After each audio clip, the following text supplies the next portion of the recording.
I hope you're doing well. Welcome back to the channel. Today we're going to run through the updated sliders that I'm currently using for my game FC25. Of course, a few months ago I made my initial video talking about the sliders because I felt at that time the gameplay was absolutely atrocious and I didn't enjoy playing the game nearly as much as what I do now. And 2 to 3 months later, the gameplay still hasn't improved, but my sliders have. So I'm going to run through the settings that I'm currently using for FC25 for you guys to hopefully implement into your game and enjoy it just as much as me. So kicking things off, for the gameplay type, it should be set to custom. Of course, these will be custom sliders, as well as the wind effects should be set to dynamic. And to be honest, I didn't even know that dynamic was an option. It just allows for more variation to occur throughout the course of a game. You will still see a few settings that will remain the same, the first of that being the weather effects. And I still have that off because I don't think the ball mechanics or the physics of the ball movements work very well for FC25. Now, the first major change that I have done is the sprint speed. I've increased it from 35 to 40 for both the CPU and user. I think since the last title update, the 35 sprint speed was just too slow in my personal opinion,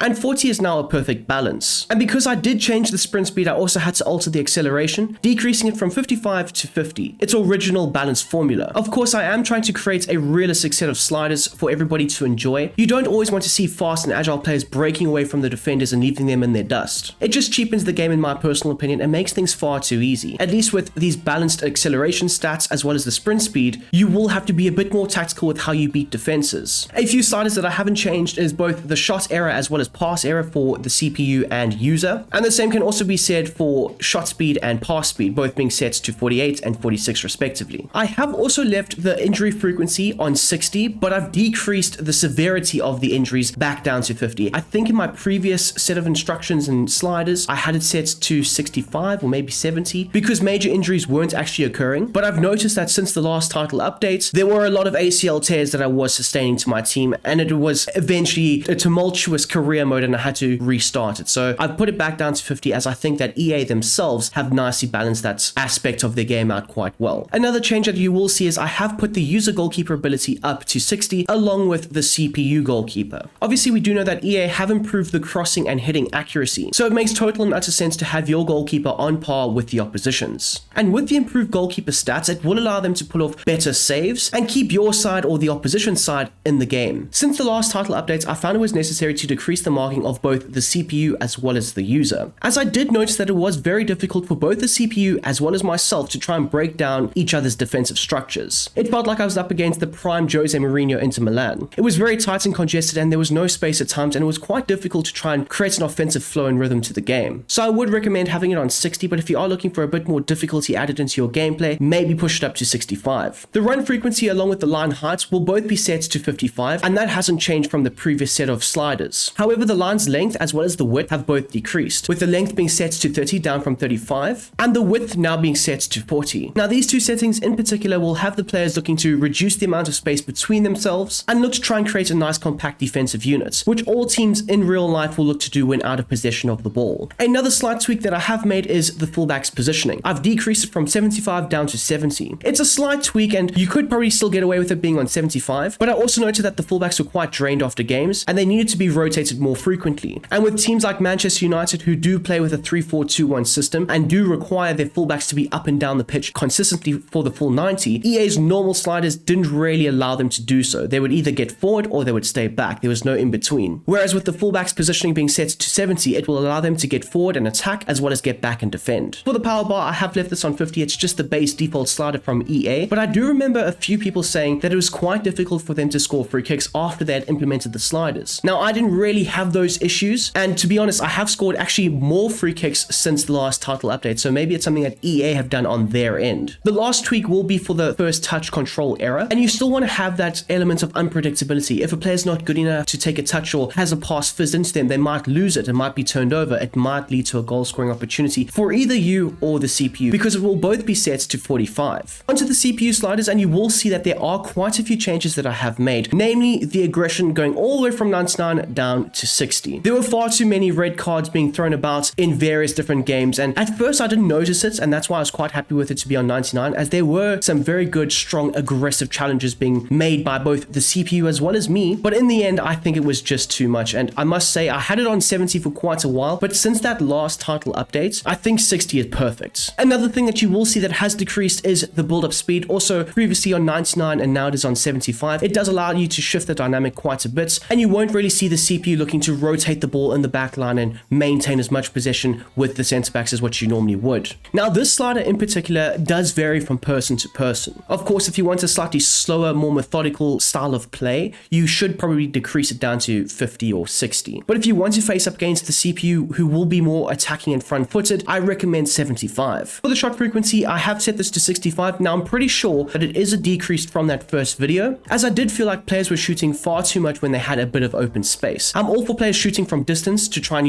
curl it into the top of the net, and that still does occur. But it was one of those moments where it was a 50-50 shoulder-to-shoulder type thing, and the opposition player was just letting a weak shot go, and that just wasn't good enough, and I didn't overly enjoy that because it did kind of cheapen the defending and the attacking from the CPU. For the first touch pass frequency, I have this set to 70, and again, it can range between 65 and 70, depending on how you like the game being played out. But you don't want the opposition really looking like prime 2011 Barcelona, where it's one touch and move all the time, and it just looks so effortless and easy. Of course, there will be teams like that in the game with the slider being set to 70, like PSG, or if you are playing against a Real Madrid or a Barcelona potentially. But you don't want to go up against a team like Norwich, and they're looking like the prime 2009 Barcelona. You want to have some sort of variation between the two. Now, if I'm not mistaken, the crossing frequency hasn't changed, and it should be set to 75. It does need to be increased because when you play against the CPU with the base EA instructions or sliders, they very rarely do cross the ball. Whereas with it being set to 75, you see a lot more crosses and a lot more successful crosses now that they've actually improved the accuracy of them, as well as the heading ability and all that good stuff. But you see more success with it. It looks like a more natural football game happening whilst you're controlling the various different teams. And the last two things that I know have not changed is the dribbling frequency, which should still be set to 55, as well as the skill move frequency being set to 50. So yes, those are my updated sliders for FC25. I do like the overall flow and the way that the game does pan out for both the CPU as well as for myself, and it does have a nice realistic flow and appeal to it. If I should update or change anything, please let me know down below in the comment section, as I do try and take in your guys' thoughts and suggestions and all that stuff. So if you want to say the crossing should be higher or maybe lower, I will play a few games with the various instructions and settings that you guys can give down below in the comment section, and I'll try it out. And if it works better, I will definitely look to have an updated version of the tactics pinned in the comment section. But if there isn't, you know that I still think that these sliders as they are